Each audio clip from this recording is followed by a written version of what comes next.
Yanga kuruhusu mashabiki waingie bure katika mchezo huu. Kuna watu ambao wanaona kama kuna usahihi kwa sababu kuna nyakati ambazo mashabiki watazoea kwamba tunatakiwa kuingia bure. Wewe unadhani una mtazamo gani juu ya hili hapa? Mimi binafsi naona ni sawa tu kwa Yanga walichokifanya kwa sababu wao ndio wanaijua club yao. Sisi ni watoa maoni tu.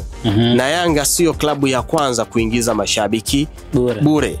Na kuna nyakati zikifika unajikuta tu unakata hakuna kiingilio, mashabiki waingie bure. Na nimezungumza hapo awali kwamba kwa nyakati zilizopo hivi sasa lazima utumie njia ya haraka sana ya kuwaweka karibu mashabiki na wachezaji. Kwa maana ya mchezaji wa 12. Sasa Yanga wamefikiria kipi muhimu zaidi? Pesa hizi 1500, 20,000 ama mashabiki waingie bure? Wao wameona mashabiki waingie bure wakaishangilie timu yao. Na mimi naona sio tatizo wala sio jambo la ajabu sana. Wengine mtu anakuja na hoja kwamba sijui klabu inahitaji pesa, lakini je, hii kitu imetokea mara ngapi? Yani lazima tujiulize, imetokea mara ngapi? Mara 10, mara 20, mara 100?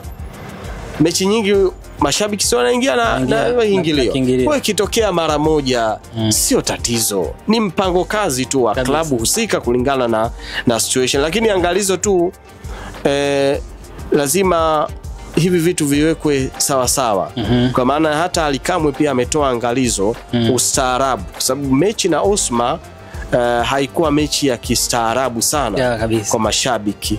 Walivunja mageti, wengine pia walipata majeraha, wengine waliumia. Kwa hiyo hiki cha bure hiki nacho pia, pamoja kwamba tuna focus kupata alama 3 na kuivusha timu kwenda hatua ya makundi, lakini pia usalama wa mashabiki wao wenyewe